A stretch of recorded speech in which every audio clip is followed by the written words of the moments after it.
मधुचंदा ऋषि जो ऋग्वेद के पहले ऋषि हैं और प्रथम सूक्त प्रथम मंडल उन्हीं का है। उन्हीं के 10वें सूक्त में हम सब लोग प्रवेश पा चुके हैं। एक एक ऋचा करके हमने वेद के रहस्यों को जाना है और इसका निरंतर पाठ किया है और इसका जो व्यवहारिक स्वरूप है उसको कैसे जीवन में उतारना है, उस टोटल एप्लीकेशन को भी हमने बहुत अच्छे से जाना है। और इस कथा का जो दृश्य है, इस लीला का, कि मधुचंदा जागेश्वर में इन्हीं उक्त कहते हैं, उक्ता कहते हैं सूत्रों को, इन्हीं उक्ताओं का रहस्य का उजागर कर रहे हैं। वेद व्यास इसका संकलन कर रहे हैं और आराध्य पीठ पर स्वयं भगवान वासुदेव विराजमान है। ये दृश्य है हमारे सामने। एक एक करके जीवन के सूक्ष्म रहस्यों को मधुचंदा के साथ हम स्पष्ट करते रहे और अचानक हमें लगा है कि वेद का विज्ञान जीवन की धाराओं को पढ़कर, जीवन के सूक्ष्म सत्य को जानकर उसे निष्ठापूर्वक पाने और अनंत की यात्रा का दूसरा नाम है। जबकि आधुनिक विज्ञान उसी विज्ञान, उन्हीं शक्तियों को, सत्ताओं को पाकर विनाश की ओर जाता है।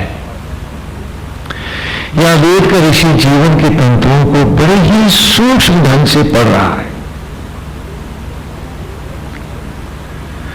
एक एक रहस्य उसने हमारे सामने प्रकट किया है और अचानक हमको हमारी सत्ता का परिचय हुआ है।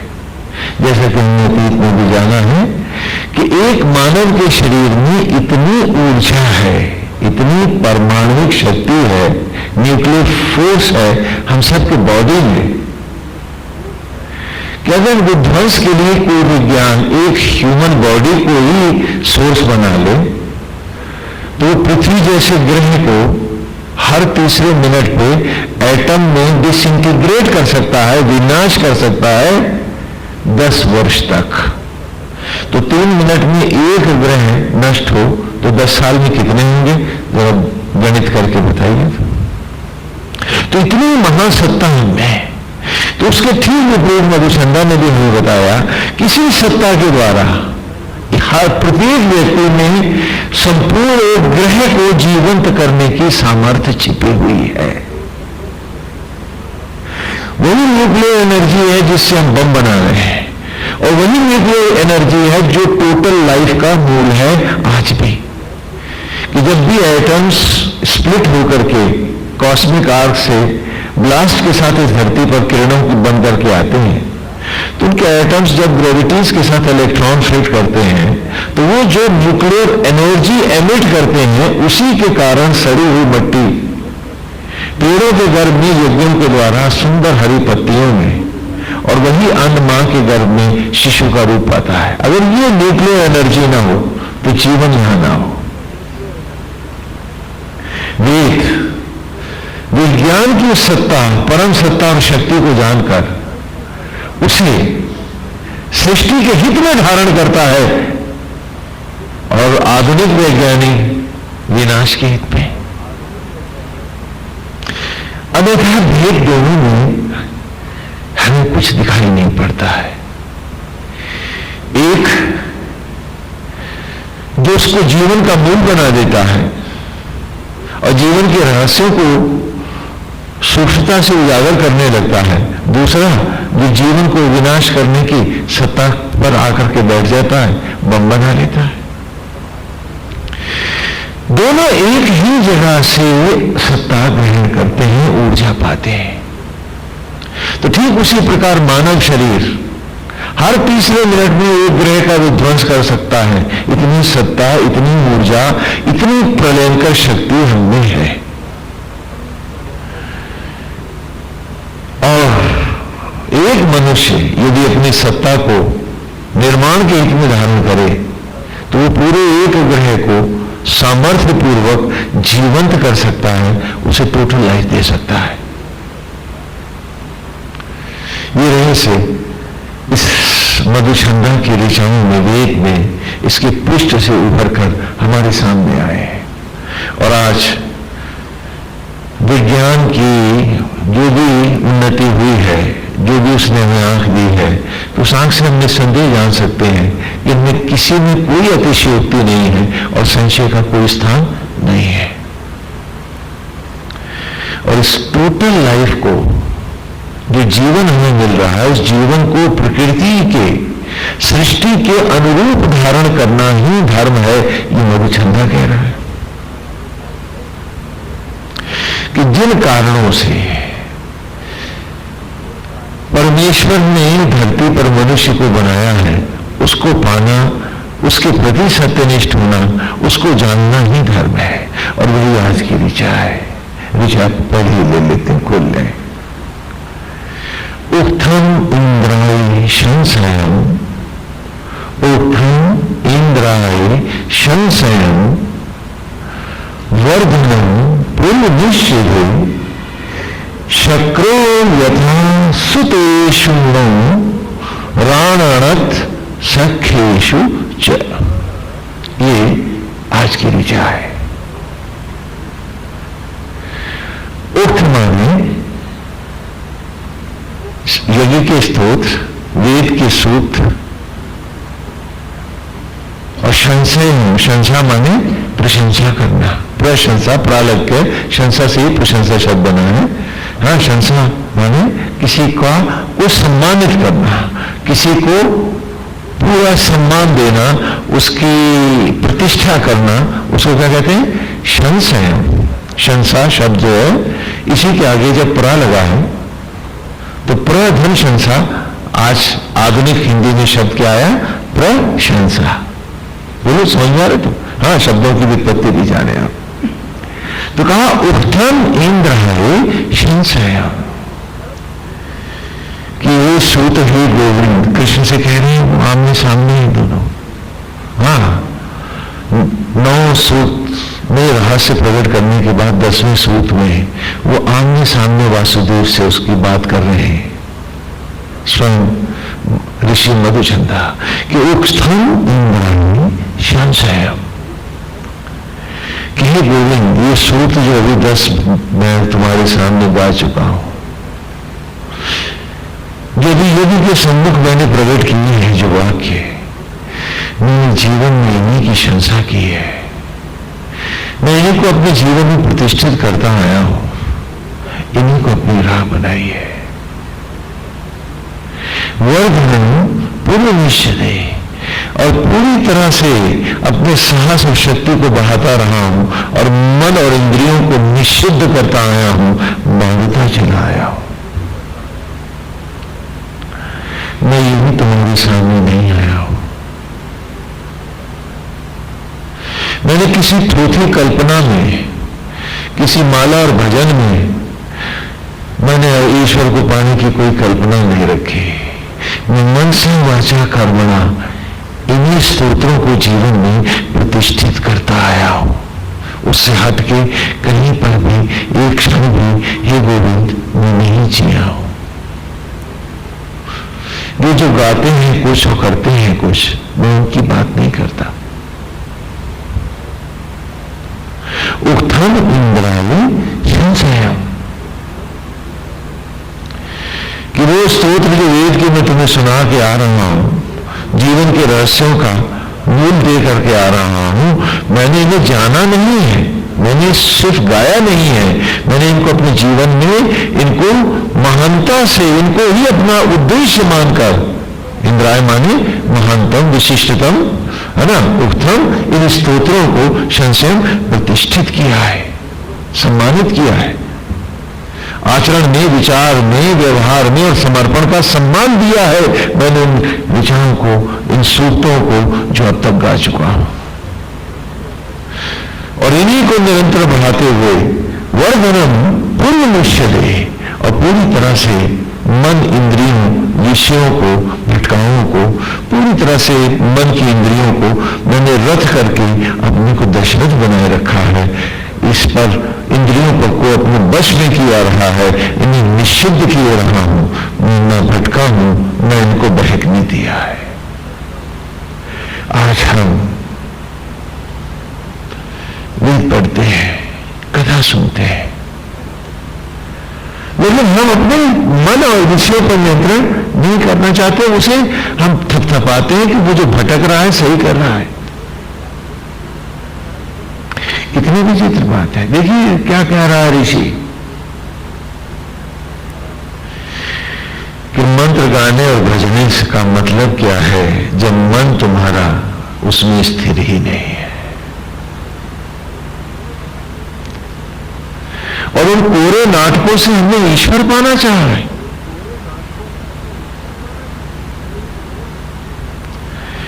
भिखमंगे के लिए दाता के प्रति आस्थावान होना जरूरी नहीं है। वो गा सकता है, पैसा फिर भी मिल जाएगा।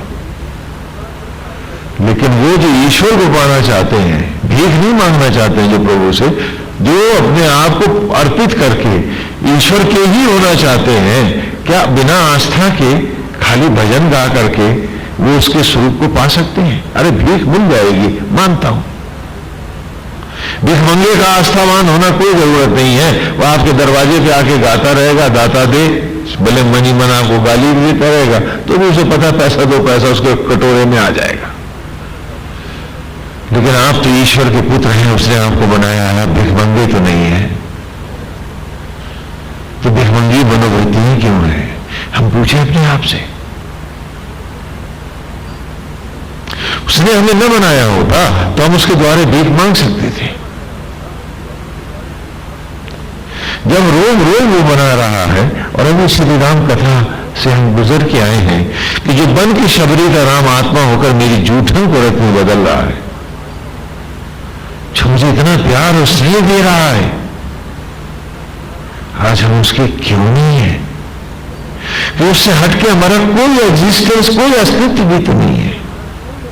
और फिर भी हमारी आज आस्था उसमें नहीं है।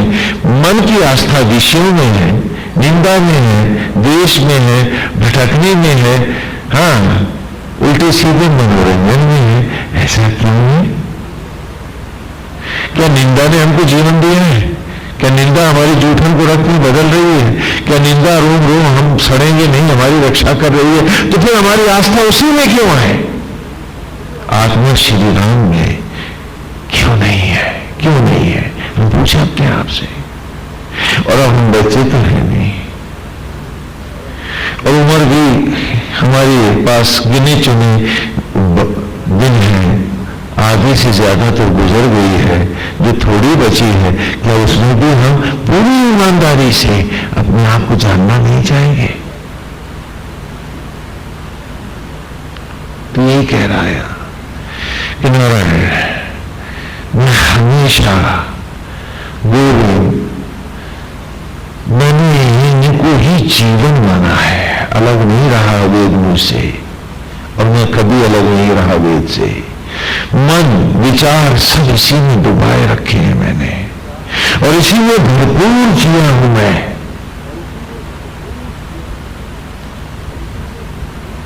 इसी में जिया हूं। राजा हरिश्चंद्र के साथ एक कथा आती है। वैसे तो टीवी सीरियल में तो बड़े अजीब विलक्षण तरीके से अतीत की कथाओं को दिखा रहे हैं, हम उस पर कोई टीका या कटाक्ष नहीं करना चाहेंगे। राजा हरिश्चंद्र को संतान का सुख नहीं था।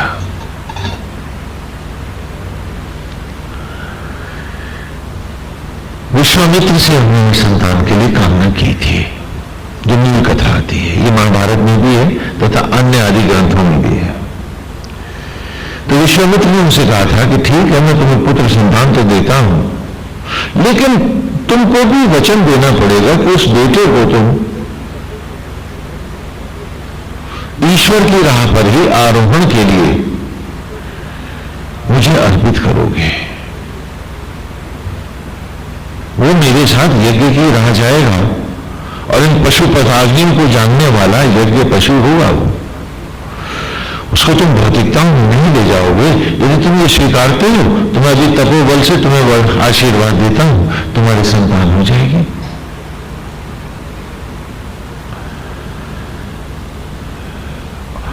महाराज हरिश्चंद्र मान गए और उनकी एक संतान हुई जिसका नाम है, आप सब जानते हैं, रोहिताश। रोहिताश का अर्थ कर लो, रोहित माने आरोहण करने वाला, अश्व माने आत्मा, है ना। अश्व माने घोड़ा भी होता है ना, और अश्व माने आत्मा। अधन श्वा, श्वा माने अतीत से अरहित है, जो नित्य आत्मा है, उसी में आरोहण करेगा। इसलिए उसका नामकरण भी क्या हुआ, रोहिताश। रोहित धन अश्व जोड़ा तो क्या बना, रोहिताश। रोहित माने आरोहण करने वाला, और अश्व का अर्थ तो आप जानते हैं, अश्वमेध यज्ञ में श्री राम कथा में भी आप सुन के आ रहे हैं। इतिहासकारों को समझ में नहीं है तो हम घोड़े को ही समझ लिया। बुद्धि है, कहीं भी जा सकती है। नारायण। और जब ये बालक थोड़ा बड़ा हुआ, विश्वामित्र इसको लेने के लिए गए कि महाराज इस बच्चे को आप मुझे तो उन्होंने कहा कि मैं इसको थोड़ा दिन और सेवा करना चाहता हूं, और वो बढ़ता रहा। तो उनका ये क्या बात है, उनका अगर इसके बदले में मैं आपको कोई बालक देता तो विश्वामित्र ने कहा कि सत्यवादी के नाम से प्रतिष्ठित होने वाले राजा हरिश्चंद्र, आप मोहवश तुम अपने वचन को भी बदलना चाहते हो, तो चलो मुझे बालक दे दो, मैं लेता हूं, उसके बदले में कोई बालक दे दो।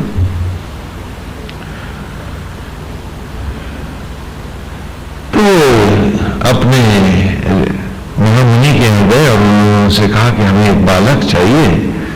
तो सौभाग्य से उनकी 3 संतान है। तो बड़े बेटे को पिता ने कहा कि मुझे उससे स्नेह है, ऋषि ने कहा मैं दे नहीं सकता। छोटे बेटे को मां ने अपने सीने से लगा लिया कि वो भी नहीं देगी। तो जो बीच का बेटा था वो उन्होंने राजा हरिश्चंद्र को दे दिया, और इसका नाम मधुचंदा है। हाँ, समझ में आ रहा था। अब समय के अंतरालों को भूल जाए, ये कौन से युग की कहानी है, क्या है, जो कथा है वो यूं है। तो मधुचंदा को उन्होंने विश्वामित्र को दे दिया, और उसने कहा कि मधुचंदा ने तब उससे ऋषि से कहा कि हे ऋषिवर, मैं तो इस राह को जानता हूं, आप चिंता क्यों करते हैं, मैं अभी इस यज्ञ में आपको अद्वैत करके दिखला देता हूं। तो विश्वामित्र स्वयं चौंक गए। तो आज मधुचंदा वही बात कह रहा है कि उक्थम इंद्राय संशयम वर्धनम पुरुनिषदे, कि जब बड़ा भाई और उसके मन की उमंगों को उसका पिता देख रहा था, छोटे की कल्पनाओं के साथ मां बही जा रही थी, मैं तो तब भी इन्हीं ज्वालाओं में, इन्हीं उक्थाओं में तप रहा था। गोविंद, आप तो जानते हो मैंने अग्नियों के अतिरिक्त और कभी कुछ नहीं चाहा था। और जब हरिश्चंद्र ने मांगा था रोहिताश के बदले में कोई बालक, तो मैंने स्वयं चाहा था कि मुझे मांग लिया जाए, क्योंकि मैं तो आप ही में मिलना चाहता हूं। तो मैं हर क्षण आप में तपा हूं, हर सांस आप में जिया हूं। वो जो वेद की सूत जो ऋचाएं मैं आपको सुना के आ रहा हूं, वो केवल शब्द नहीं है, वो कोई भजन नहीं है, उसकी हर धड़कन मधुचंदा है और हर सांस जीना मधुचंदा है। मैंने रोम रोम से इस वेद को जिया है, इसी को पिया है। जब बाल्यावस्था में मन कल्पनाओं में उड़ते थे, मैं जीवन के रहस्यों को ही प्रश्नवाचक बनाकर यज्ञ की अग्नि में स्वयं को खोजता था। मेरा एकाग्र लक्ष्य था, मैं कौन हूं, क्यों हूं, कहां से आया हूं, मेरा रूप क्या है और कैसे मैं उस अनंत सत्ता को पाऊं। बार बार जन्म मरण और इस नाटक से मेरी कभी कोई आस्था नहीं रही, आसक्त जगत से।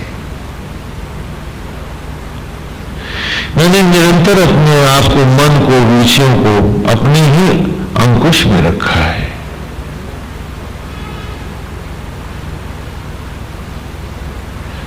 और जब मधुचंद्र ने कहा, छोटे से बालक ने विश्वामित्र से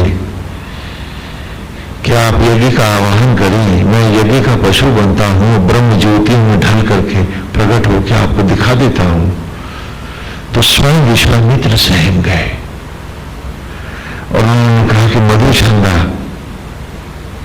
हे दिव्य बालक, तुम जल्दी मत करो, क्योंकि यदि तुम आज ज्योति में परिणित होकर चले गए तो ये सारे विज्ञान का लोप हो जाएगा।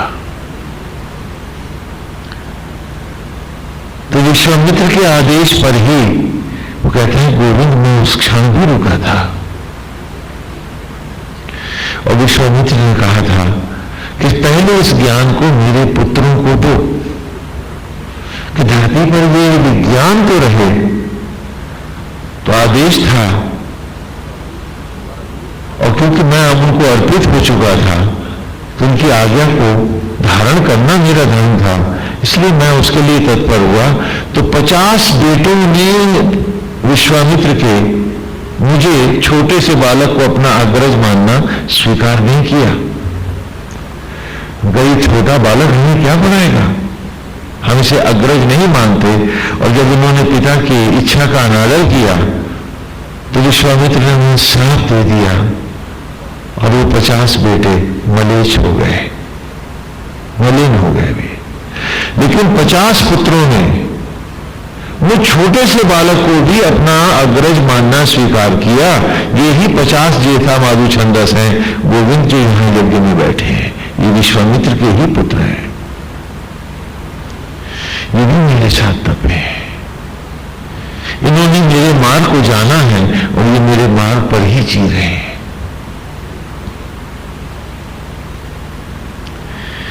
ये हर सांस बचपन से अब तक मैं इस यज्ञ को अर्पित होकर जिया हूं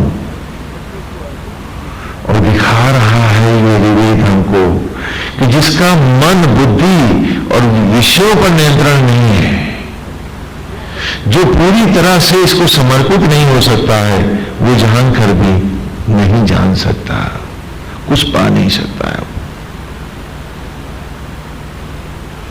और ये उत्थान क्या है, थोड़ा इनको दोहरा ले। हाँ, तो यहां बहुत सुंदर ढंग से ये महाभारत में कथा आई है और कई पुराणों में मधुचंद्र की ये चर्चा है, तो इसलिए उसको भी स्पष्ट कर देना चाहिए। और राम कथा में हम विश्वामित्र को भी प्रकट कराएं, विश्वस्य मित्रा, कि जो सारे संसार के साथ समभाव, मित्र भाव रखे, उसे क्या कहते हैं? सीय राम में, यही तो विश्वामित्र है। और इस विश्वामित्र के 50 बेटे कौन से हैं, 100 पुत्र कौन से हैं? तुम्हारे जीवन के 100 वर्ष भी तो 100 बेटे हैं, नहीं क्या? 50 बेटे भी अगर तुम्हारे मलेच्छ हो गए, अर्थात 50 साल भी तुम विषांतता में जी गए हो, तब भी तुम्हारे पास अवसर है मधुचंद्र की राह आने का। लेकिन अगर बाकी बरस भी मलेच्छ ही होंगे तो फिर यही तो कह सकते हैं कि हम सब सहानुभूति के पात्र हैं, दया के पात्र हैं, न सुधरने वाली अवस्था को चले गए हैं। वहां लीला कथा में पात्र हैं, तो यहां रहस्य कथा में हम ही तो विश्वामित्र हैं। हमारे जीवन का हर क्षण तो वो घट वासी ईश्वर जो हम सब में बैठा वही तो दे रहा है। तो हर वर्ष जो जीवन का मिला है वो आत्मा विश्वामित्र ने ही तो दिया है, जो सबका मित्र है, जो सखा है, जो कम्यून है। कि आज भी आत्मा जीव मात्र का दोस्त है, सखा है या नहीं है, मित्र है या नहीं, बोलिए। तो इस विश्वामित्र के 100 बेटे मेरे जीवन के 100 बरस भी तो हैं, नहीं है क्या? यदि 50 बरस भी मैंने जीवन के असत्य ज्ञान में, अबोधता में नष्ट कर दिए हैं, तो बाकी 50 बेटे अभी भी मधुचंदा की राह जाकर मुझे मोक्ष दिला सकते हैं। क्या मैं सुधरना चाहता हूं? जो भी आदि ग्रंथों में कथाएं आई हैं, ये मत भूलिए कि वो ईश्वरीय लीलाएं हैं। क्या है? भगवान की लीलाएं हैं। सारे पात्र यहां लीलात्मक अर्थात एजुकेटिव पर्पसेस से प्रकट होते हैं। अगर राम को रावण को मारना होता तो महाविष्णु इच्छा करके वो पैदा ही नहीं होता अथवा सुधर जाता या मर जाता, क्योंकि उनको हम सबके भीतर के रावण मारने हैं और उनसे पहले हमें परिचय भी कराना है। इसलिए तो महाविष्णु सारे देवताओं के साथ लीला अवतार धारण करते हैं, क्योंकि यह जय और विजय जो है उनके पार्षद हैं, देवता हैं। जो रावण और कुंभकर्ण बने हैं वो भी कोई असुर नहीं है, वो भी अमर देवता हैं, लीला कर रहे हैं, नाटक कर रहे हैं तुम्हारे भीतर के रावण और कुंभकर्ण तुम्हें पढ़ाने के लिए। कि जान लिया है तो दूसरों को तो उपदेश दे देंगे, अपने पे कोई असर नहीं होगा। राजती इति रावण। और कुंभ माने घड़ा और कर्ण माने कान, और घड़े के कान हैं। बचपन से सत्संग करते आ रहे हैं, बूढ़े हो गए लेकिन अभी तक नींद खुली नहीं है, सो उसी माया में रह गए। ये सारे पात्र भीतर है मेरे। जब जब 10 इंद्रियां 10 मुंह बन जाती हैं और मैं इन्हीं की अतृप्तियों के लिए जीने लगता हूं तो मैं ही तो दशानन रावण होता हूं, 10 मुंह वाला। कि मैं और मेरों के लिए एक बढ़िया चौतल्ला कोठी, एक सोने की लंका बना लूं, सारे समाज को नोच के। इस मनोवृत्ति को क्या कहोगे तुम? रावण ही तो कहोगे। तो क्या मैं अपनी इन मनोवृत्तियों को जीत करके, 10 इंद्रियों को रथ करके, लगाम लगा करके, क्या मैं सच में भी दशरथ बनना चाहता हूं? क्योंकि दशरथ भी कमजोर नहीं है। अगर रावण के पास सत्ता और साम्राज्य है तो दशरथ भी तो महाराजा है, सम्राट है। वो देव पूजित है, वो देव निंदित है। तो देव निंदित ऐश्वर्य को पाने के पीछे हम सब क्यों दौड़ रहे हैं? कि सबकी पीड़ा, दुख, सबकी बदहसी से लेकर के मैं अपनी चौतल्ला कोठी बना लूं, बड़ा रावण बन जाऊं, तभी तो सत्ता मिलेगी। अरे दशरथ के पास भी तो सत्ता है, तो मैं देव पूजित सत्ता क्यों ना पाऊं? दशरथ की राह क्यों ना जाऊं? वहां पर भी मैं गरीब नहीं होता हूं। मेरा ज्ञान है जो मुझे सत्य का दर्शन नहीं कराता है। तो झूठ से, पाप से, धोखाधड़ी से, गलत कार्यों से मैं पैसा क्यों उत्पन्न करूं? सत्यनिष्ठ होकर के भी तो सत्ता, और ये सुखद है वो दुखद है, तो मैं सुखद सत्ता में भी तो जा सकता हूं। और यही वेद की ऋचाओं में हम निरंतर स्वयं को धोते चले आए कि उत्थम इंद्राय संशय। तो वो उठा कौन कौन सी हैं? तो पहले सूक्त से थोड़ा सा हमने परिचय लेते चले, क्योंकि समापन का सूक्त है ये। कि यज्ञ के आरंभ में ही मधुचंदा ने जो सूक्त पढ़ा पहला, कि अग्निं ईले पुरोहितं यज्ञस्य देवं ऋतुबीजं भूतारं रत्नधातमम्। कि आत्मा ही यज्ञ का अधिष्ठित देव है। हे गोविंद, आप ही यज्ञ के अधिष्ठित देव हैं। वही ओम है। आ उ मां, आ से अस्तित्व तत्व धारक ब्रह्मा, उ से उत्पत्ति सृजन सृजक पालक विष्णु, मां से मृत्यु मृत्युंजय महेश। धारण सृजन और संहार के यज्ञ के द्वारा मट्टी को मनुष्य बनाने वाले, वही राख पानी का संग करती है, वनस्पतियों में अन्न आदि मिला उठाती है, और जो वनस्पतियां ही जब गर्भ में यज्ञ होती हैं तो बालक का स्वरूप पाती है। तो हे गोविंद, आप ही ब्रह्मा हैं, आप ही विष्णु हैं, आप ही महेश हैं, आप ही यज्ञों। और गीता में भगवान ने कहा ना कि ब्रह्मों में परम ब्रह्म, रुद्रों में शंकर, वैष्णवों में महाविष्णु, धनुर्धारियों में राम, छंदों में गायत्री, प्रणवों में ओंकार और संपूर्ण भूत प्राणियों के हृदय में वास करने वाला आत्मा ही अर्जुन मैं हूं। और यहीं से वेद का आरंभ भी है। पुनः कहते हैं कि यज्ञों में मैं ही अधि यज्ञ हूं और संपूर्ण यज्ञों का कर्ता तू मुझे को जान। हे अर्जुन, मैं ही पिता हूं, मेरे ही बीज से संपूर्ण सचराचर प्रकट होता है। संपूर्ण क्षेत्रों का क्षेत्रज्ञ मैं हूं। गीता। और आज वेद की स्तुति में भी गोविंद के सामने मधुछंदा यही कह रहा है कि आत्मा ही यज्ञ का अधिष्ठित देव है, आत्मा ही आचार्य है, आत्मा ही यज्ञ का मूल है, और हे गोविंद आप ही जगत आत्मा है। क्योंकि नहीं आराध्य पीठ पर भी बिठाया है। और मैंने आपको बताया ये परंपरा है कि किसी एक को भी नारायण के रूप में बिठा करके बाकी वेद गाने के गुरुकुल की परिपाटी नहीं है ना। तो अगनिम एले पुरोहितम, तो अचानक उसने यज्ञ के रहस्य खोले हैं मधुछंदा ने हमारे सामने कि वो तुम बाहर कर रहे हो, ये प्रतीक है। आत्मा ही यज्ञ का अधिष्ठित देव है, यही यज्ञ का आचार्य है। वो तारम रत्नधात्मम, जो आज भी यज्ञों के द्वारा हम पर न्यौछावर कर रहा है। जीवन की सारी स्वर्णिम उपलब्धियां, जीवन के अमूल्य क्षण, कि एक सांस, जीवन की एक धड़कन हमने कोई जानता नहीं बनाना।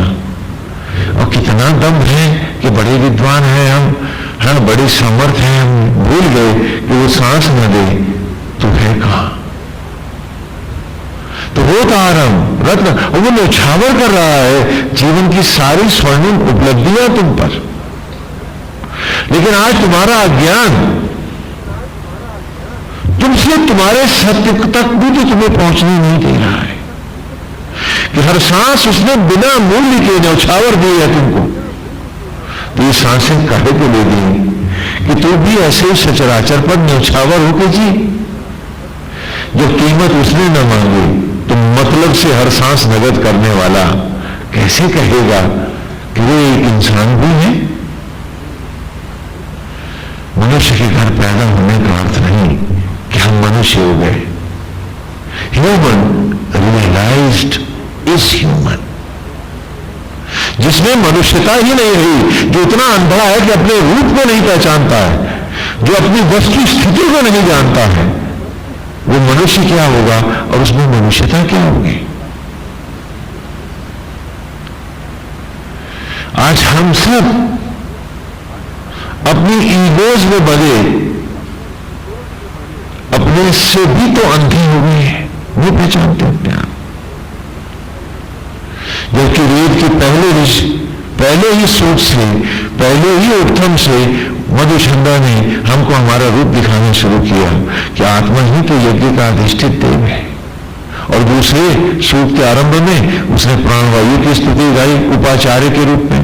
आचार्य आत्मा है तो उपाचार्य कौन है? प्राण। वायवाया ही दर्शतु में सुमारम देता देशां पाही श्रुति हम, कि प्राणवायु ही यज्ञ का उपाचार्य है।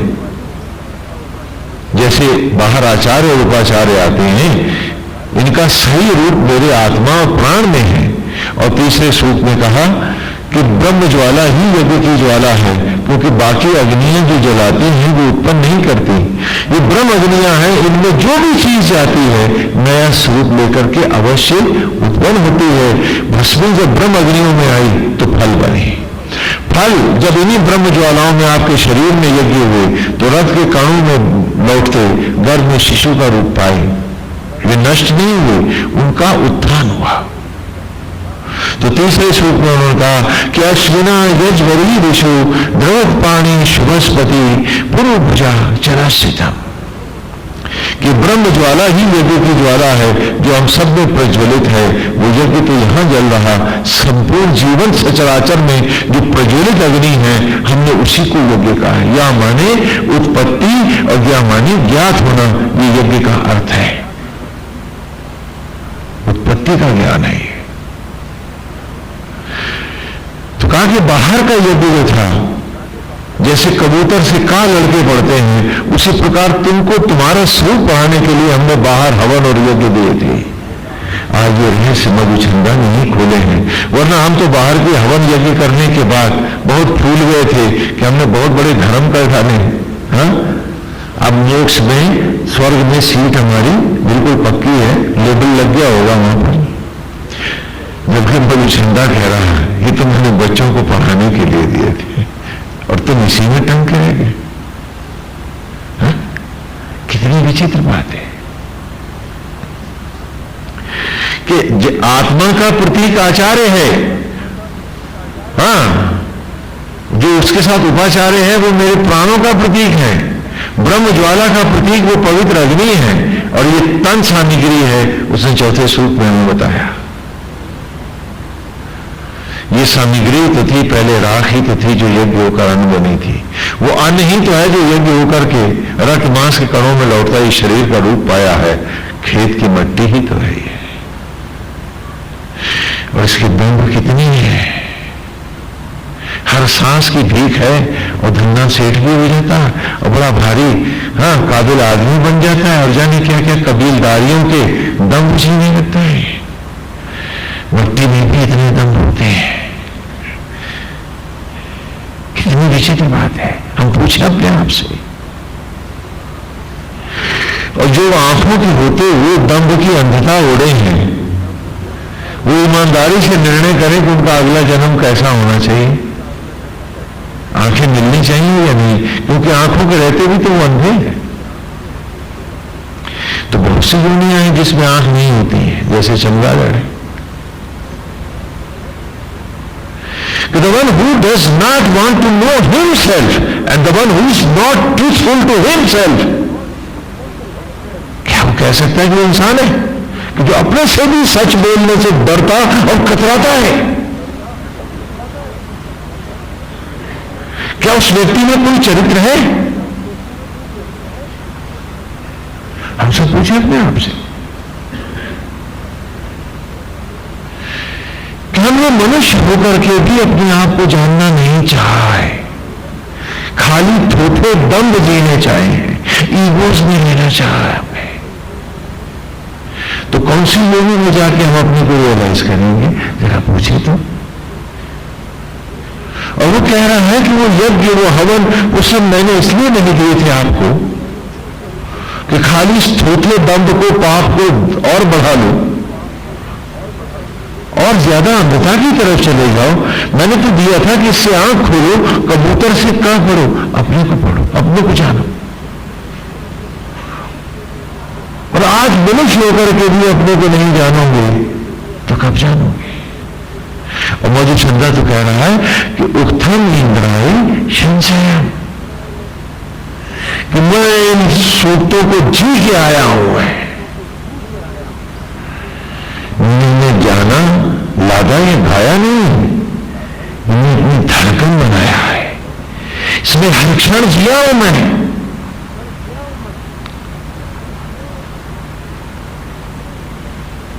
दूसरों को क्या धोखा देता, मैंने स्वयं को भी धोखा नहीं दिया है, क्योंकि मैंने धोखे को कभी सत्य स्वीकारा ही नहीं है। आज हमें दम्भ है अपने रूप पर, आज हमें दम्भ है अपने पैसे पर, आज हमें दम्भ है अपनी डिग्रियों पर, और जाने क्या क्या। छाती क्या, हर सांस के भिखमंगे हैं। कोई जीवन के क्षण हमको न्यौछावर कर रहा है, चल 4 दिन और जी ले, 4 कदम और चल ले। और फिर भी हम अपने को मनुष्य होकर भी नहीं पढ़ना चाहते। तो क्या हम मनुष्य हैं? हम पूछें अपने आप से, क्योंकि ये दम्भ पशु को हो सकता है, क्योंकि वो ज्ञानी है। हम तो ज्ञानी हैं भाई, पढ़े लिखे हैं, तो हमें सारे दम्भ कैसे हुए? हमने कैसे अपने आप को अंधा कर लिया? हमारी विनम्रता क्यों मर गई? हमारे जीवन में क्रोध, आवेश, लोभ, मोह कहां से चले आए, जबकि आज भी हर सांस को न्यौछावर में दे रहा है। इस सत्य के रहते हुए भी हम पशुवत व्यवहार पर क्यों उतर आए? हम पूछे अपने आप से कि एक तन सामग्री है। और बाहर मैं गुरुकुल में बालकों को जब हवन कराता हूं तो मैं पढ़ाता हूं कि जीव होकर, कॉन्शियस लेवल होकर तुम ही यजमान हो, भीतर भी और बाहर भी। यजमान उभय है, आप ही है। और तब अगले सूक्तों में हमने ने मधुचंदा के पढ़ा कि बाहर के असत्य और अज्ञान को बाहर के सावन में जला दे और भीतर के सत्य को के साथ अद्वैत करने के लिए स्वयं जलने को भीतर आ। तो यजमान बाहर भी है और भीतर भी है। बाहर का यज्ञ प्रतीकात्मक बाहर को जलाने के लिए है और भीतर का यज्ञ उस सत्य को निष्ठापूर्वक पाने के लिए है जिसका नाम मनुष्य की योनि है। A human realized is human। और एक ऋचा कर हमने इन रहस्यों को पढ़ा है। पूरे सूत्र में एक एक ऋचा हम पढ़ते हुए चले आ रहे हैं। हम सिर्फ सुन रहे हैं, जान रहे हैं। मधुचंदा बचपन से इसे जी रहा है और ये रहस्य, ये सूत्र अनंत की यात्रा का द्वार उसी के पास है और उसी के लिए खुलता है।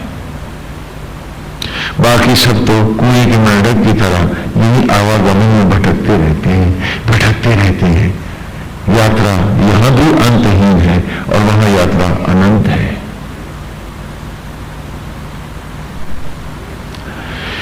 मनुष्य की योनि तो एक पड़ाव भर है कि ट्रेन इस प्लेटफार्म पे आकर रुकी है।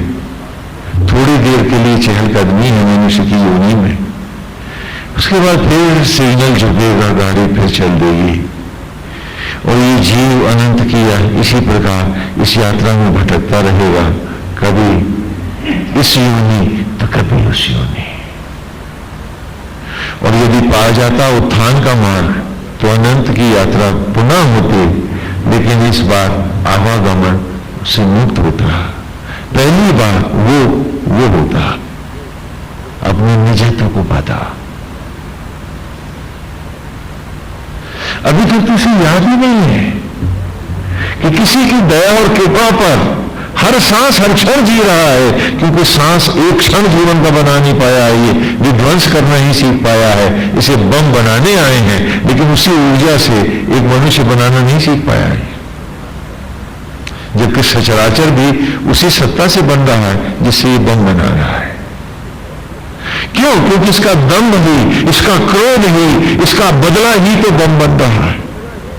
बम है क्या? यदि इसमें ये सारी दुर्भावनाएं ना होती तो आज ये जीवन के क्षणों को न कुरेद रहा होता मधुचंदा की तरह। तो जिसके मन में मैल है वो वेद कैसे पाएगा? और इस बात को मधुचंदा जानता है, इसलिए वो कहता है कि वर्धनम पूर्व निश्चिदे, पूर्व माने व्यापकता से, निश्चिदे स्वयं को मैं निषिद्ध करता रहा हूं कि गोविंद आप ही के मनोहारी छवि में बसे रहना है, भटकना नहीं है। एक एक क्षण जो तुझसे मिला है वो तेरी स्निग्ध ज्योतियों में ही नहाएगा। मेरा मन पाप की ओर नहीं जाएगा, नहीं भटकेगा। अब और पाप तो नहीं होंगे, मैं आप ही में रहूंगा, आप ही मैं जीऊंगा। और हर क्षण ऐसा समझो ना कि दो लड़के थे, भाई थे दोनों, तो घर में उनको रोजाना के लिए कुछ पॉकेट अलाउंस मिलता था डेली खर्चा करने के लिए। तो एक लड़का जो था वो उसको अपना गुल्लक में जमा कर लेता था। दूसरे से कहा कि देख तू भी शिक्षा ले, जो पैसे मिल रहे देखे कितनी अच्छे से जमा करता। बोला मैं भी जमा करूं। बोले कहां? बोले हलवाई की दुकान पे। तो उम्र की सांसों के जो क्षण मिले, मधुचंद्र ने उन्हें आत्मा में ही रखा और हमने हलवाई की दुकान से विषय वासनाओं, क्रोध, ईर्ष्या, द्वेष को खरीदा और तबाह कर दिए। भूल गए कि एक सांस एक क्षण बनाना हम आज भी तो सीख नहीं पाए, और जब सीखे नहीं है तो गंवाना क्यों है? अरे वो तो अति मूल्यवान है और हमने उन्हीं का मूल्य नहीं जाना है। हमने इन्हीं जीवन के क्षणों के महत्व को नहीं जाना है। हाथ पसारे पैसा और विषय मांगते रहे भीख में। मौत हर जगह हमने मांगी है और सड़े से सड़ा हमने अपना स्वभाव बना लिया है। ये हमारी कमाई है। जब उत्पन्न हुए थे तो बड़े निर्मल थे, न ईर्ष्या था, न द्वेष था, न लोभ था, न मोह।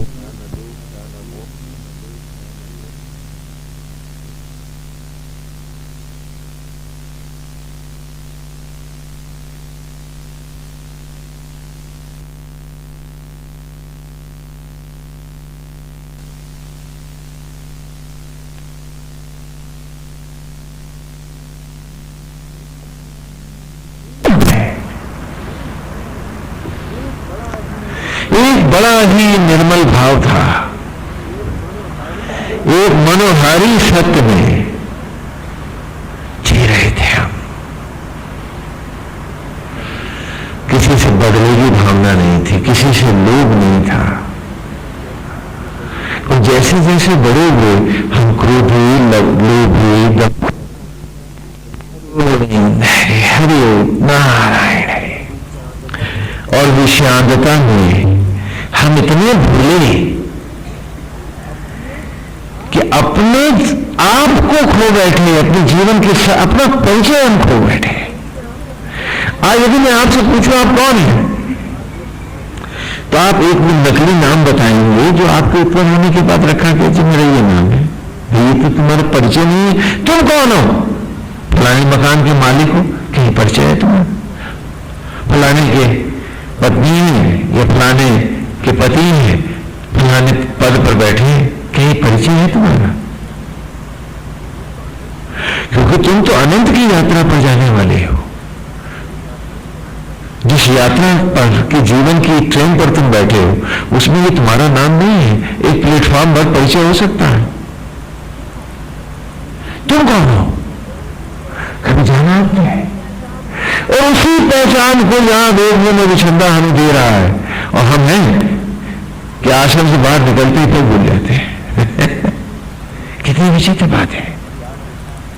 और याद रहता है तो फिर वही झूठ, वही धोखा, वही सब कुछ है। मधुचंद्र कह रहा है कि मैंने एक एक क्षण, एक एक सांस गोविंद आपने जिया हूं। मैंने जब जब जीवन में उस वन स्थली में, गुरुकुल में देखा है, जब जब देखा है कि किसी व्रत को जाते हुए, व्रत को मृत्यु को जाते हुए, और जब जब सुना है कि कभी मेरी तरह बालक था, फिर जवान हुआ, फिर बूढ़ा हो गया, और तब तक मैंने जानना चाहा है कि मैं बच्चे से बूढ़ा होकर मरता क्यों हूं, और मैं कौन हूं जो फिर बच्चा बन के उत्पन्न होता हूं, तो क्यों होता हूं? मैं तो तुमसे स्वयं को खोजता रहा, और हर बार मेरी खोज तुम्ही तक आई वासुदेव, क्या आत्मा होकर तो ही सत्य है। और इसीलिए जब तुम वेद व्यास के साथ पधारे कि वेद व्यास वेदों का संकलन करना चाहता है, धरती से लुप्त होते हुए वेदों की स्थापना करना चाहता है, और तुम मेरे पास आए कि तुम मेरे पास भी जो वेद है, जो ज्ञान है, उसे जानना चाहते हो।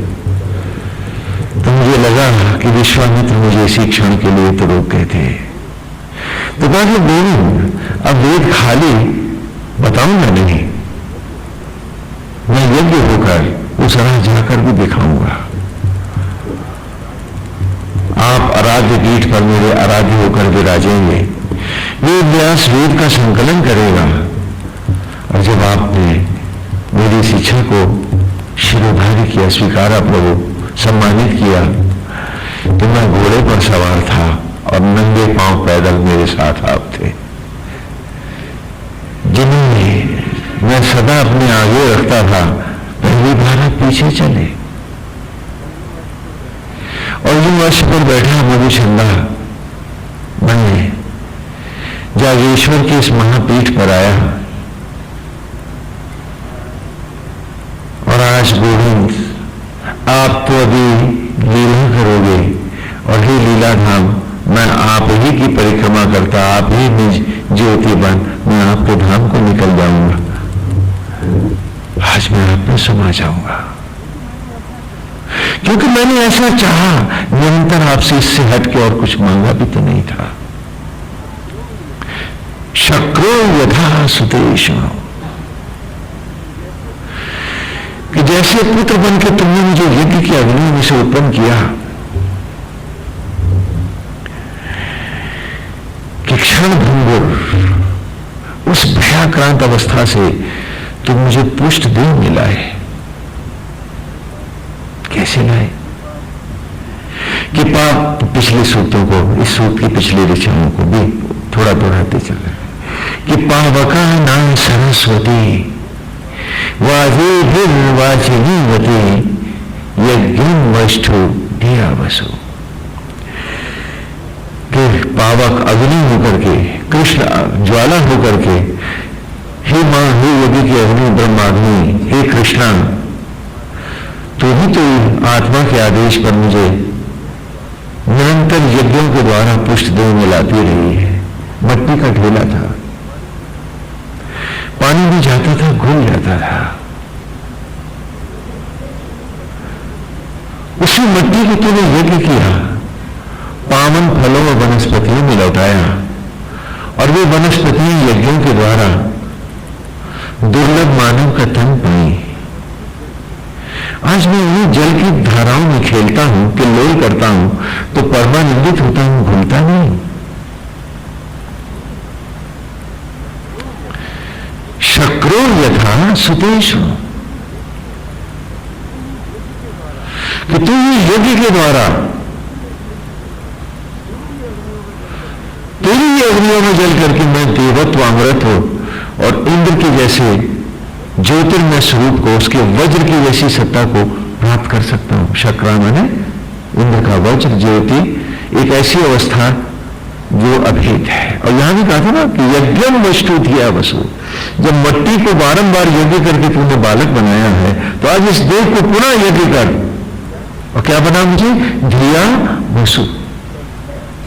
कि जैसे कल पानी की लपटों में खेलता रहा हूं, अब ज्वालाओं में भी उसी तरह के लोल करूं, वैसे ही आनंद पाऊं।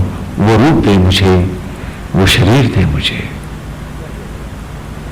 धिया वसु, धिया माने धारण करने वाला, वसु माने अग्नियां, कि मैं लपटों को धारण करने वाला बनूं। हाँ, तो शक्रो यथा सुतेषु, ये समापन का सूत्र है ना, तो उसमें पिछली सारी विचारों के भाव सभी जगह आएंगे। अब हाँ, कि तू कैसे मुझे बनाता रहा है, वो ऋचा को भी जोड़ा ले, कि इंद्रेण संगही द्रक्ष से संयमानु अभिभूषा बंधु समान वर्चसा। कि वो यज्ञ नहीं है, यज्ञ तो तब होता है, यज्ञ कब होता है? इंद्रेण संगही द्रक्ष से, कि ब्रह्म ज्वालाओं में आचार्य, उपाचार्य और जीव तीनों ही जब यज्ञ में सामग्री बनकर पुरोहित होते हैं, समा जाते हैं। वह कल्पना करो इस यज्ञ की, कि आपने कहा हवन कराना है, पंडित जी चले आओ, आचार्य उपाचार्य आए और यजमान समेत तीनों अग्नि में घुस गए, ऐसा हो सकता है क्या? और यहां ही कह रहा है कि इंद्रेण संग ही द्रक्षसी क्या बात है, हाँ ये भी समझो, इंद्रेण संग ही द्रक्षसे, संग यजमानो, यजमान के साथ जीव यजमान बने, आत्मा और प्राण उपाचार्य बने और वो सारे सामग्री के साथ, हवन सामग्री के साथ यज्ञ में तिरोहित हो जाएं, समा जाएं, व्याप्त हो जाएं, तो तभी अभिभूषा, तब एक मोटी सा एक नया जीवन जगमगाता हुआ शिशु नवजात प्रकट होता है। क्योंकि शिशु में आत्मा आचार्य है, प्राण उपाचार्य है और जीव यजमान भी तो है और सामग्री ही तो है जो तन बनी है। यज्ञ इसका नाम है, ये यज्ञ है। और आज उसी यज्ञ की यहां वो दुहाई दे रहा है कि मैं निरंतर यूं ही अपने आप को जलाता रहा हूं, मन से, बुद्धि से, विचार से, है ना, इन सबको अपने नियंत्रण में रखे रहा कि सत्यनिष्ठ होकर ही जीना है। क्योंकि विषय में सुख नहीं है, वो तो असत्य है। विषय किसी को सुख नहीं देते। अज्ञानी को लगता है कि वो विषयों में सुख पाता है। जैसे कुत्ते को हड्डी मिल जाती है, वो चबाने लगता है और जबड़ा उसका अपना मुलायम होता है, हड्डी सख्त होती है, जबड़ा उसका फटता है कुत्ते का अपना, और उसमें जब खून रिसने लगता है तो उस खून को चूस के वो समझता है हड्डी में से रस आ रहा है। विषय सारे कुत्ते के मुंह की हड्डी है। सुख और आनंद तो आत्मा है। यदि आत्मा नहीं है तो आनंद कहां है? कोई विषय है, क्योंकि इंद्रियां केवल आनंद की अभिव्यक्ति हैं, एक्सप्रेस करती हैं, आनंद स्वयं में होती नहीं है। आनंद तो आत्मा अनंत है। अज्ञानी इंद्रियों को सुख मानता है, ज्ञानी जन आत्मा को ही आनंद मानते हैं। अज्ञानी बाहर सुख खोजता है, ज्ञानी जन आत्मा में ही अपने भीतर सुख खोजते हैं। जब जब मेरी मानसिकता बौनी होती है, मैं बाहर के लिए तड़पता हूं, और जब जब मेरी मानसिकता मैच्योर होती है, परिपक्व होती है, मैं अपने भीतर ही अपने सारे सुखों को पा लेता हूं। जैसे प्यास लगने पर आदमी बाहर पानी खोजता है, क्यों खोजता है? क्योंकि भीतर का पानी घट गया है। तो उसी प्रकार अज्ञानी जन अपने आत्मा के सुख को न जानने के कारण बाहर सुखों को खोजते हैं, और ज्ञानी जन जो आत्मा सागर को ही मुंह लगा लेते हैं, उनके सुख कभी नहीं घटते, वो आत्म सुखी हो जाते हैं और उन्हें कोई चाहत भी नहीं सताती है। एमेच्योर लेवल पर मैं हर खिलौने के लिए रोता हूं, मैच्योर लेवल पर खिलौनों के टूटने पर मैं रोया नहीं करता। और उसी तरह से जब मैच्योरिटी बढ़ती है और आइडेंटिटी मेरी आत्मा के साथ बन जाती है, ना आत्मा टूटती है ना मैं रोता हूं।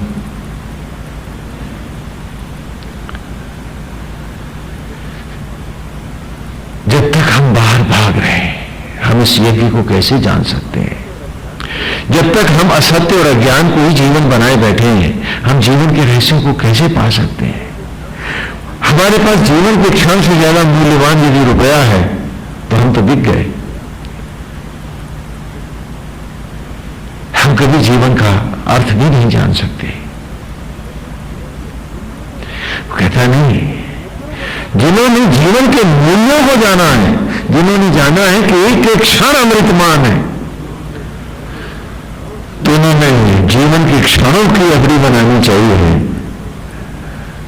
पैसों की नहीं। जानते हैं कि इन क्षणों को मुझे पूरी ईमानदारी से जी के दिखाना है, मुझे अपने आप को धोखा नहीं देना है। मधुचंदा ने एक एक ऋचा करके हमारे मन के संशयों को बांझ बांझ के धोया है। उसने जब मुझको मेरी तस्वीर दिखाई तो एक एक ऋचा करके मुझको मेरी कहानी सुना के आया है कि इंद्रया ही चित्र भानु सुता इनी तो यवा अणवी भीस्तना पूताशा। कि इससे पहले एक ऋचा और लेंगे हम पहली सूक्त की कि यदं दाशुषी तम अग्नि भद्रं करिष्यसि कभी तत् सत्य मंदिरा। मेरी ही तो कहानी थी, और ये कहानी जिसे मैं जन्म जन्म दोहराता रहा हूं कि अपने ही घर में मैं घुटनों चला था, बना हुआ सुख दुख यश अपयश जय पराजय की नाव मेरी जीवन की बढ़ती रही। कभी डिग्रियां बटोरी, कभी नौकरियां खोजी, फिर एक अदब पत्नी आ गई, घर की भी एक मंजिल उठी और बेटे हुए, गाड़ी जिंदगी की बढ़ती गई, फिर उनके भी लड़के हुए, मंजिल एक और उठ गई थी। मकान की मंजिलें चमकती रही, उसके चेहरे में चमकाता रहा और जिंदगी की अपनी हर मंजिल ढाता रहा, मुझे पता न था। और एक दिन जब अपने ही घर में, अपने ही आंगन में मैं शिला सा पड़ा था, अब न सांसें बाकी थी न धड़कनें, वो क्षण भी लुट गए थे मेरे।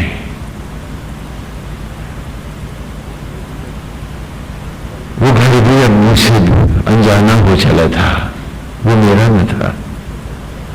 मेरे ही मित्र सजन मुझे बना अर्थी बांध रस्सी से उस बियाबान शमशान की ओर ले चले थे, और फिर चिता की लकड़ियों पर ज्येष्ठ आषाढ़ की तपती दोपहरी से धू कर जला तन मेरा, और भस्मी में चिकरा गया था मैं, अंधेरे में खो गया था मैं। ढलते सूरज के साथ लटके हुए चेहरों से अपनी परछाइयों को लंबा करते, पैरों को घसीटते वे सारे मित्र और सजन चले गए थे। और उस बियाबान में मेरा जीव मन में पराक्रांत भटक रहा था। वो अवस्था मेरी थी, वो मैं था।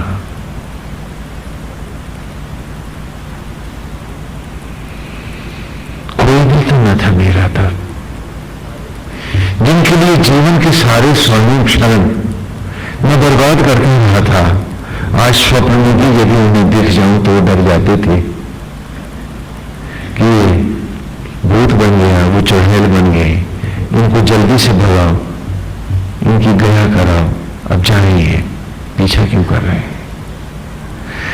स्वप्न में देखना भी उनको गंवारा न था मेरा।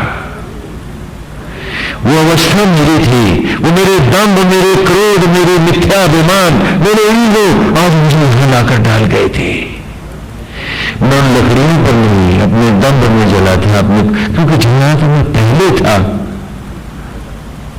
जहां जीते जी जला था मैं, जिन आग में वो थी चिंता, द्वेष, क्रोध, लोभ, मोह, आसक्ति, भटकाव, झूठे दम्भ, इन्हीं में जला था।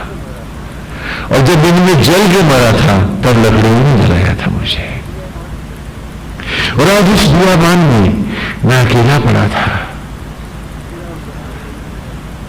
मेरा उद्धार कोई नहीं कर सकता था, यदि कर सकती थी तो यज्ञ की ज्वाला, यह तंग जिस अंग को दाश से जलाती है, यज्ञ करती है, वो भद्रं करिष्यसि, उसी का कल्याण होता है।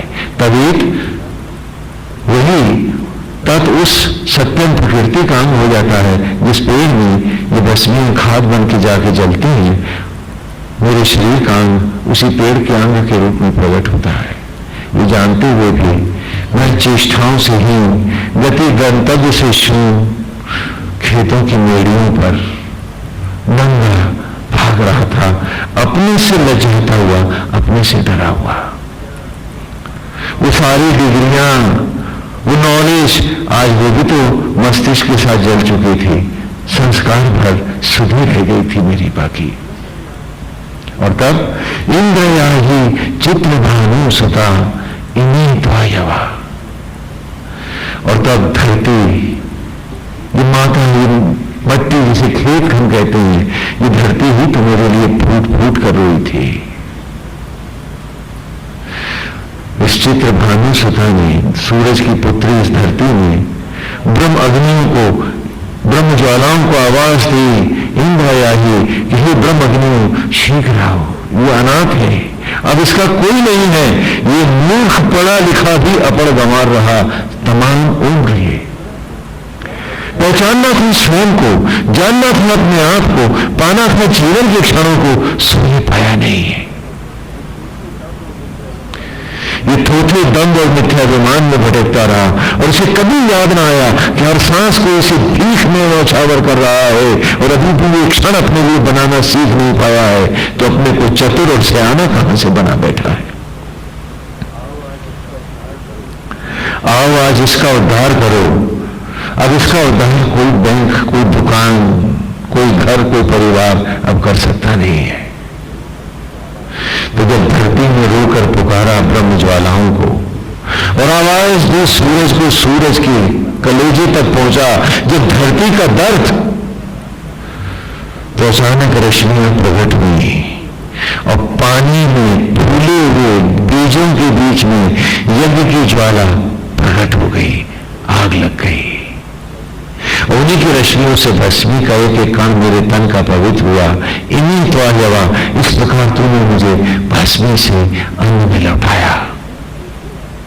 अणि भीष तना पूत आशा, मेरा अणु अणु पवित्र हुआ तेरी ही रश्मियों से। तू न होते कौन मां थी जो मुझे पैदा करती, कौन पिता था जो मुझे पाल के दिखाता।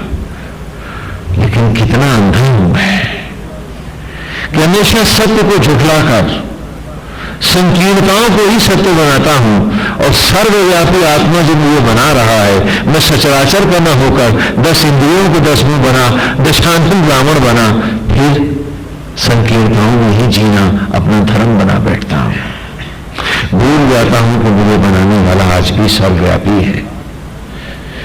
वो किसी जात संप्रदाय को नहीं जानता, किसी एक भूमि को नहीं पहचानता, वो जो सचराचर का है। और मैं 4 ईंटों का हूं, एक 4 दीवारी का हूं, मैं मोरों की संकीर्णता का हूं और 10 इंद्रियों को 10 मुंह बनाए मैं रावण बना हूं। चाहता हूं कि सारे समाज से लूट के ले आऊं तो मेरी लंका अच्छी हो जाए, मेरे घर के लोग बढ़िया हो जाए। भूल जाता हूं कि जो यहां ले रहा है उसे देना उम्र में जरूर पड़ेगा, खो जाएगी उम्र उसकी, मट्टी पाएगा और जीवन का सोना ही तो छितरा होगा, क्योंकि बिना कुछ दिए कोई पा सकता नहीं है।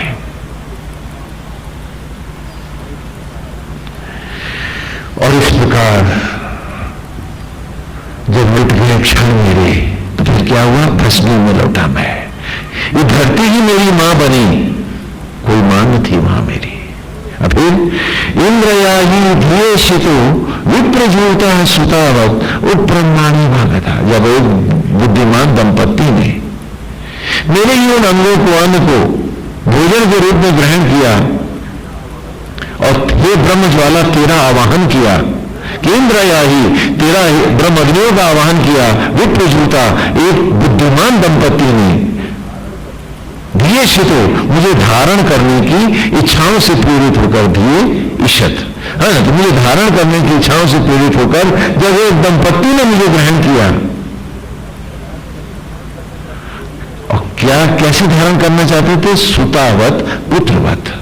तो इंद्रयाही दिए शितो विप्रजूता सुतावत, मुझे पुत्र के रूप में धारण करने के लिए उसने अन्न को खाया। और हे ब्रह्म ज्वाला हर घट में व्याप्त हे ज्योति, जब तुझे मैं अर्पित हुआ तो ब्रह्माणी भागता, तुझ में आकर फिर मेरी प्रलय हुई, मैं ज्योतियों में अन्न से पुनः ज्योति बना। और इंद्रयाही तू तुजान उप ब्रह्माणी हरिवा सुते विश्वा निश्चना। और फिर जब तुमने ही ज्योतियों में मेरा सृजन किया तो गर्भ के क्षीर सागर से जो अन्न था वो शिशु बन बाहर चल दिया। तो कह रहा है यहां पर भी इस ऋचा में वही बात कह रहा है। शक्रो यथा सुतेषु, जैसे जैसे तू मुझे उठाता आया था, मैं जानता था कि तू ही मुझे उठाएगा फिर। तो शक्रो यथा सुतेषु, तो जैसे मट्टी से तूने मुझे पुष्पदेह बनाया, मैंने हर सांस अपने आप को हे गोविंद आप ही की कृष्ण रूपी अग्नियों में जलाया। मैं उसी में अपने को निचोड़ता रहा और उसी से पुत्र बंधन जन्मने की ही कामना लिए रहा। मैंने आपसे हट के कोई राह नहीं खोजी, किसी मार्ग नहीं गया। मैं मन और इंद्रियों को मैंने पूरी तरह से आपने ही बसाए रहा और एक एक क्षण जो आपसे उभरता रहा उसको मैं आप ही में यज्ञ करता रहा कि मुझे अगली अवस्था दे। हर क्षण को मेरे को ब्रह्मज्वालाओं में यज्ञ हो जाने दे। तो शक्रो यथा सुतेषु रारणत सखेषु चा। तो यहां रारणत है ना, तो ता हलंत होने से इसका लोप हो जाएगा, तो रारण रह जाएगा शब्द। हाँ वहां सर्ग आ जाएगा रारणा सखेषु चा।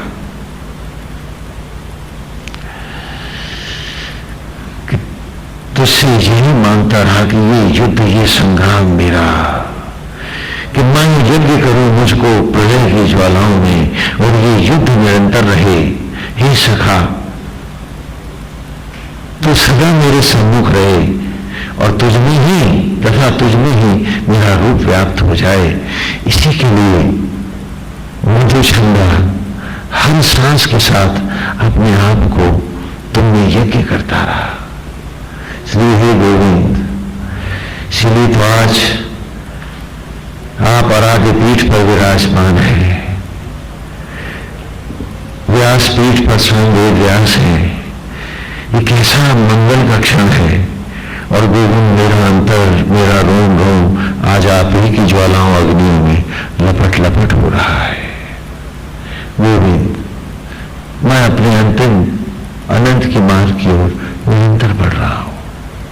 ये आज की ऋचा में मधुचंदा हमें पढ़ा रहा है और कहते हैं कि उसी पावन स्थली पर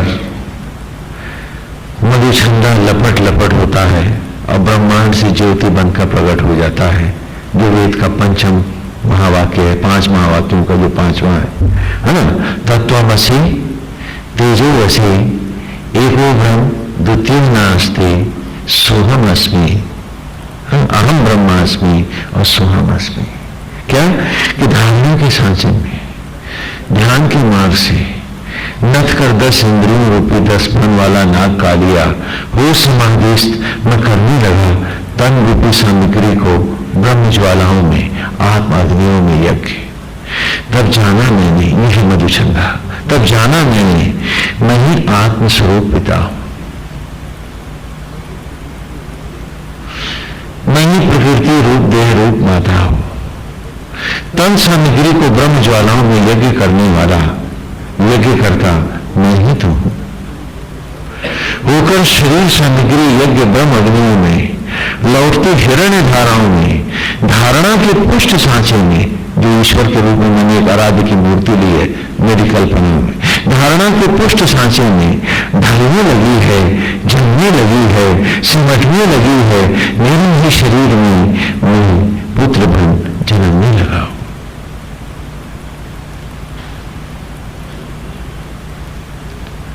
अब सोहम अस्मि में आया कि तुमने देखा अंडे का जल, अंडे में क्या है, खोल और पानी। वहां कुछ सांचा तो नहीं है कि इसमें चोंच बनेगी, इसमें पंख बनेगा, इसमें आते बनेंगे, है कुछ सांचा। तो तुमने देखा अंडे का जल धारणा के सांचे में ध्यान के मार्ग से वो समाधिस्थ यज्ञ होता बच्चे का रूप ग्रहण कर लेता है। और जब हो जाता है वो चूजा पुल, तो एक रोज अंड के कपाल को फाड़ निकलता है बाहर।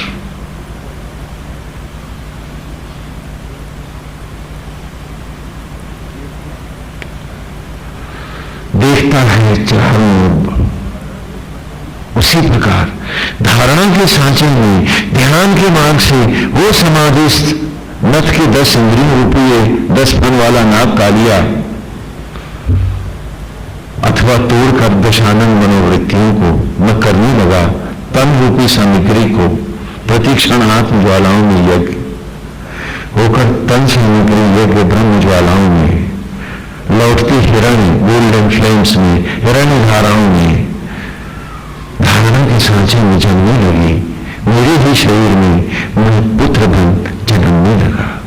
भेजता रहा था जिसे कल तक आराध्य रूप, आज उसी आराध्य रूपी सांचे में ढल तद्रूप जन्म ले रहा हूं मैं।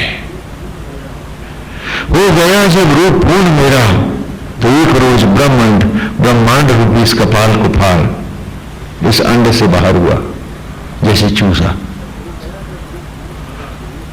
जब हो गया जब रूप पूर्ण मेरा, तो एक रोज ब्रह्मांड इस कपाल को फाड़ जगमग ज्योतिर्मय स्वरूप को धारण करता हुआ बाहर खिलौना खिलाड़ी हो गया, उपासक उपास्य हो गया। सोहम अस्मि। तो ये इस ऋचा में भी मधुछंदा इसी की दुहाई दे रहा है। जैसे सूरज की किरणें चारों तरफ पड़ रही हैं, कुछ भी जलता नहीं है, लेकिन अगर एक मैग्नीफाइंग ग्लास बीच में मैं लगा दूं और उन किरणों को एक जगह एकत्र कर लूं, तो उस केंद्र बिंदु पर पड़ने वाली हर चीज में लपट आ जाती है। तो उसी प्रकार यहां मधुछंदा कह रहा है कि जिसने मन इंद्रिय और विषय के भटकावों को रोककर एक आत्मा में केंद्रीभूत किया, उसके लपट क्यों ना आएगी और मुझे कि क्यों करना होगा, और वो क्यों ना सत्यनिष्ठ आत्मा की राह पाएगा। और यदि आप देखें तो आपके बॉडी में जो इलेक्ट्रिकल स्पार्क्स होते हैं, जिसे हम इलेक्ट्रोलाइटिक बैलेंसेस कहते हैं, कॉस्मिक एनर्जी ही उसका टोटल फैक्टर है, कॉस्मिक रेस है, जिसके कारण कार्बोहाइड्रेट्स कार्बन डाइऑक्साइड में H2O पानी में कन्वर्ट होते हैं और ऊर्जा एमिट होती है, जिससे बॉडी का आपके टेम्परेचर मेंटेन होता है और आप जिंदा रहते हैं। अगर पीनियल बॉडी से ब्रह्मरंध्र से आप उसका समाधि नियंत्रण लेकर और सारी शक्तियों किसी पे केंद्रीभूत करके इसके मोमेंटम को बढ़ा देंगे, तो क्या टोटल बॉडी ही लाइट में कन्वर्ट नहीं हो सकती? तो मधुछंदा जो राह दिखा रहा है उसमें अतिशयोक्ति अथवा असत्य कहां है? हम न कर पाए ये बात दूसरी है, हम अपने को एकाग्र न कर पाए वो भी बात और है, और हम इसको सूक्ष्मता से न जानकर इसे पनिशमेंट बना लें ये भी अलग बात है। लेकिन ये कहना कि राह मुझे मधुछंदा ने दी है उससे हटके और दूसरी राह तो भटकने की है कि जब मैं ब्रह्मांड से ज्योति बनकर नहीं प्रकट होता तो चिता की लकड़ियों पर मेरी ही आसक्तियां जो बेटे होते हैं मेरी कपाल क्रिया करके मुझे अलग करते हैं, क्योंकि जीव में खाली सामग्री जलाई जाएगी, जीव को अलग किया जाएगा और जो कपाल क्रिया करेगा उसी के देह में प्रेत बन के आप 10वां पर्यंत वास करेंगे। अपने यथायों में गमन करेंगे तो भटकना तो इस धरती की आसक्तियों में ही पड़ेगा आपको। आप उस सत्य को, उस अनंतावस्था को तो नहीं जा पाएंगे। और उसके लिए सनातन धर्म ने आपको बड़ा ही सुंदर और सुखद मार्ग दिया है कि जिया दुख और चिंता में भी जा सकता है, ईर्ष्या और द्वेष में भी जी सकते हैं, हर समय दूसरों को तनाव देकर दूसरों के जीवन को भी अशांत करके उनका जहर बन के भी जिया जा सकता है। लेकिन यह भी तो हो सकता है कि इन्हीं क्षणों को भगवान में स्थापित करके उसके मनोहारी रूप में उसकी मुस्कुराहट में ही बसाकर और इस सांचे को मजबूत करते हुए उसके निमित्त भी तो जिया जा सकता है कि हर क्षण सुखद हो और जीवन के मूल्यों का भी अपमान न हो, अवमूल्यन न हो, ऐसे भी तो जिया जा सकता है।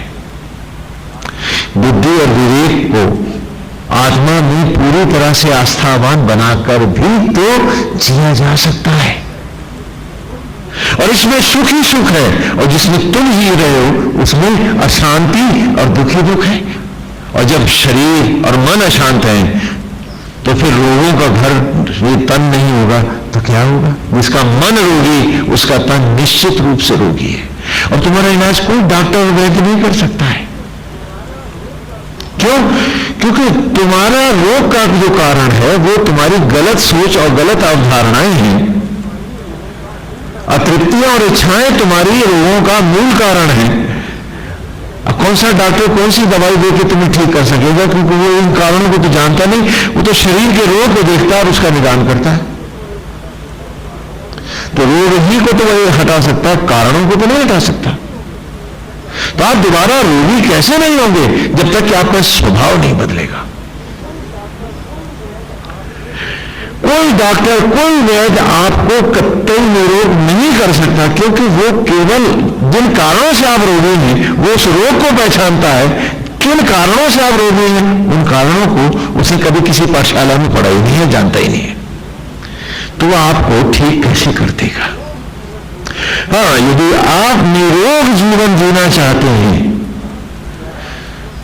तो ये मधुछंदा आपको हर रोग से निरोग कर सकता है और एक बड़ी प्यारी मस्त जिंदगी दे सकता है। और ऐसा जीवन जो सार्थक है, जहां क्षणों का अपमान और मूल्यन भी नहीं है, और जहां आप प्रभु के सामने शर्मिंदा नहीं होंगे। मैं आपके सामने एक उदाहरण रखता हूं। कल्पना करें कि आपका लड़का है, आप उसको बहुत अच्छे कपड़े सिला के देते हैं, बढ़िया, लेकिन वो शैतान है, रोज फाड़ डालता है उनको। तो क्या माता पिता फिर उसे बहुत कीमती कपड़े सिलवाते हैं? कहते होते ना, मोटा सस्ता पहना दो इसको, इसे तमीज नहीं है पहनने की। और कहीं ईश्वर ने भी सोच लिया कि मनुष्य योनि का वस्त्र पहनने की तुम्हें तमीज नहीं है, तुम तो एक क्षण भी मनुष्य बन के जी के नहीं दिखा पाए, वो पिता भी तो सोच सकता है। तो सच बताओ, अगली योनि तुम्हारी क्या होगी? तो गाली अपनी योनि को ही तो दे रहे हो, कहीं सच नहीं है। क्यों कर रहे हो सब ऐसे उल्टे सीधे पाप? क्यों भटकाना चाहते हो अपने मन को? क्योंकि भटका हुआ मन कभी फिर तुम्हारे नियंत्रण में नहीं आएगा। इसे भटकने मत दो, भटकाव से पहले ही इसे बांधो कि आगे बढ़ने ही ना पाए। और जिसका मन नियंत्रण में नहीं है उसको जीवन के संग्राम में, कहा ना, रा रणत सखेशुचा, किस रामाने देना प्रदान करना रण युद्ध को, तो जीवन के इस युद्ध को पाएगा भी कैसे, लड़ेगा कैसे?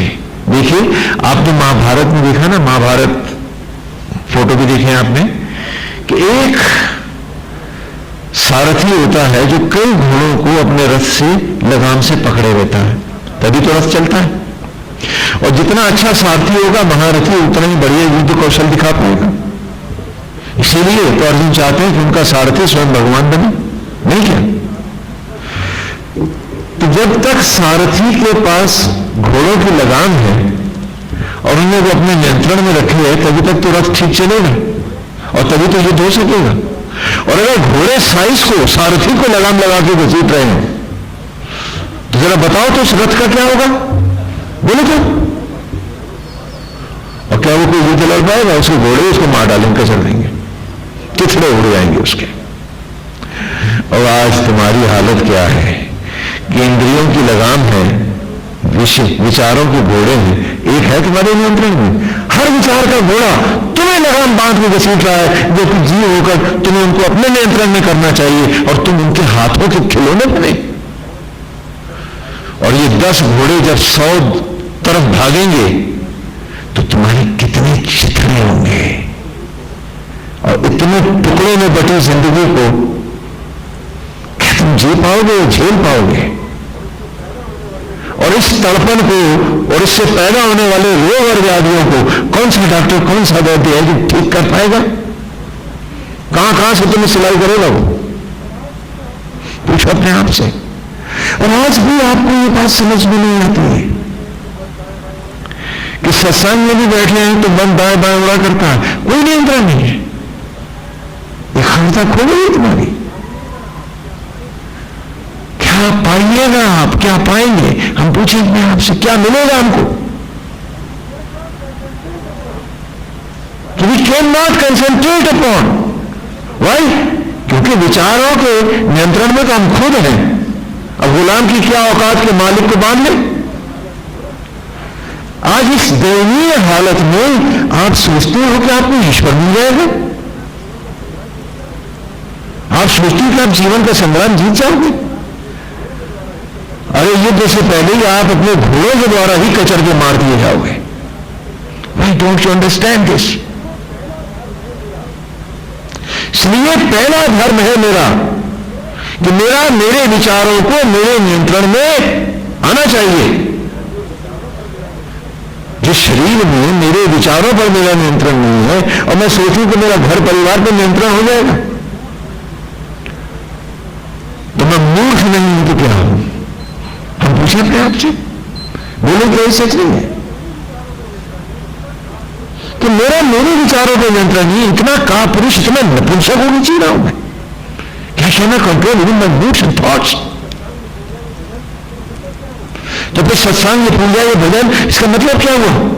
कौन कर रहा? किसके बस में है ये? तो नाटक ही तो।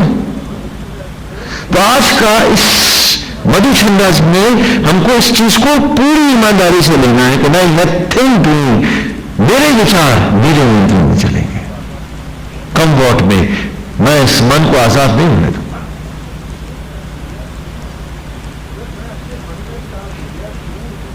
और जब मैं अपने मन का ही दास हो गया, दीन हो गया, तो बाकी मेरे में समर्थ क्या रही?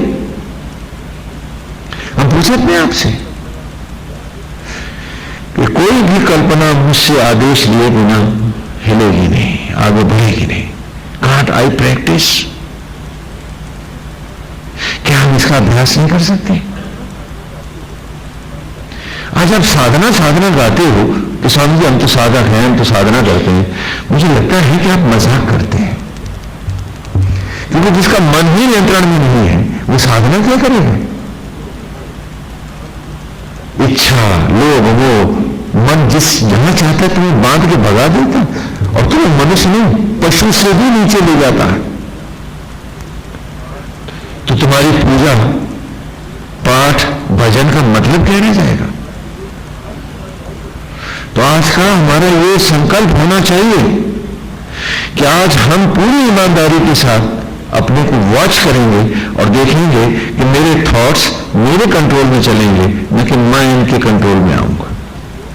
हमें अभ्यास करना है, और उसी अभ्यास को सनातन धर्म ने बड़े सुंदर ढंग से दिया है कि भगवान की सुंदर मनोहारी छवि ले, जो कहा कि प्रभु की मूरत कैसी, कहा भक्त की भावना जैसी। तो एक सुंदर मनोहारी रूप ले नारायण का, मुस्कुराती हुई सरल नैना विराम छवि हो जिससे मन शांत रहे। क्रोध का विकराल रूप मत लेना, नहीं तो क्रोध बहुत बढ़ जाएगा, फिर पर से ही चलाओगे तुम। हाँ, त्रिशूल मारोगे सबको और शेर की तरह दौड़ोगे। तो हमेशा सरल सुखद मनोहारी छवि को ही ध्यान मूर्ति बनाए, बाकी सबकी को प्रणाम करें और आरती उतारें।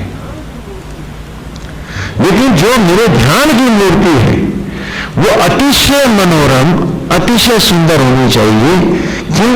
क्योंकि मैं भी तो अतिशय मनोरम और सुंदर दिखना चाहता हूं। और विचार भी चेहरे का मेकअप करता है। क्रोध में चेहरा कैसा होता है? सुंदर के लाल, भयानक? हाँ, रावण की तरह होता है। बिल्कुल ठीक है। और भय में सिकुड़ा हुआ पीला। तो सुंदर मनोहारी, अतिशय सुंदर मनोरम रूप को हम अपनी कल्पनाओं में सांचा बनाकर उबार लें। अपने मन से कहीं इसी में ढलना है, यहीं खड़े रहना, क्योंकि हमें इस रूप को ही कंसीव करना है और फिर इसी में ढलकर तद्रूप प्रकट होना है। यही तो 5 महावाक्य हैं वेद के। तत्त्वमसि, ऐसे तुम हो, मैंने सांचा लिया। तेजोमसि, संपूर्ण जीवन और ज्योति तुम हो, ये मेरी अवधारणा हुई। और फिर एको ब्रह्म द्वितीय नास्ति, कि सब में तुम्ही को देखूंगा, क्योंकि तुम ही आत्मा होकर बैठे हो। तुम नहीं हो तो इनमें कोई भी तो नहीं होगा। यहां मट्टी के ढेर ही तो होंगे, मनुष्य कहां होंगे। तो एको ब्रह्म द्वितीय न, सब में तुम हो। तो सबके साथ सब कुछ व्यवहार करता हुआ भी हर कर्म को मैं तेरे चरणों में अर्पित करूंगा और अपने आप को भरत की तरह निमित्त बनाऊंगा। जो कुछ करूंगा अब वो तेरे अर्पित है। सबके प्रति करता हुआ भी किसी के प्रति न करता हुआ तेरे ही प्रति करता हुआ हूं और तेरे द्वारा ही करता हूं, निमित्त होकर यही भाव रखूंगा, जिससे हर बार मन तेरे में रहे। आज जब मेरी इच्छा इससे उससे होगी तो मेरी ध्यान प्रभु में रहेगा या इसमें उसमें रहेगा। तो सब कुछ तुझसे ही लेता हुआ, तेरे प्रति ही करता हुआ, तो एको ब्रह्म द्वितीयो नास्ति और अहम ब्रह्मास्मि, मुझे स्वयं को तुझ में ढालना है। तू मुझ में है, मैं तुझ में हूं, तो अपने आप को अपने भीतर भी तेरे में ही समाविष्ट करता रहूंगा और सोहम अस्मि, जो तू है वही बन के दिखा दूंगा। यही तो 5 महावाक्य है। सोहम अस्मि, सोजमी,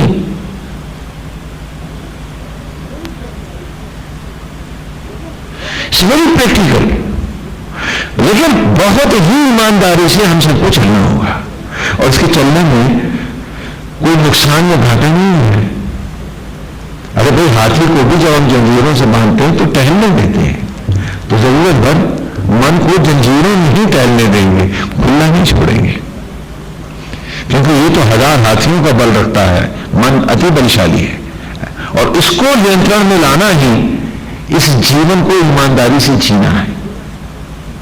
क्योंकि अभी तो ये जी रहा है, हम तो इसको दे दें, और जब ये हमारे नियंत्रण में होगा तो हम जी रहे हैं, ये हमारे नियंत्रण में जो है। तो कैसे करना, एक प्रैक्टिकल दे रहा हूं कि वैसे खाली दिमाग शैतान का घर। तो जब जब आपका मन खाली होता है तो कभी उटपटांग के विचारों में, इच्छाओं में, अतृप्तियों में, मन होगा तो बदले में, क्रोध में, अतीत में ही भटकता है। तो क्यों ना इसको सुंदर मनोहारी नारायण की मूर्ति में बिठा दिया जाए और उसकी मनोहारी छवि में ही अपने को डुबा दे। अब मान लीजिए हम बैठे हैं, बात करने में किसी काम की जरूरत है, तो हमने मन की जंजीरें में ढीली करी, वह काम भर घूम ले, सोचा विचारा, समाधान किया, अब फिर इसको मन को वहीं जंजीरों की जगह टाइट है और सीधा उसके मनोहारी रूप का आनंद ले रहे। तो जहां बैठे हैं वही परमानंद है। पहले जहां बैठे हैं वहीं दांत पीस रहे हैं, चिंता कर रहे हैं, उकता रहे हैं, टाइम पास नहीं हो रहा। और जब उसके मनोहारी छवि में बैठे हैं तो हर क्षण बड़े मस्ती में जा रहा है, सुखी सुख है। तो इसके साथ क्या है, मेरा स्वभाव भी बदलने लगता है।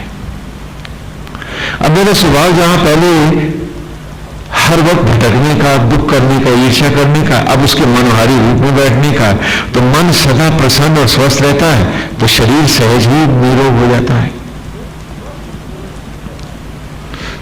तो एक स्वस्थ जीवन की कला भी साधक होना है, लेकिन वो साधक माला फेरने वाला धोखेबाज नहीं, पूरी ईमानदारी से मन को नियंत्रण में करने वाला।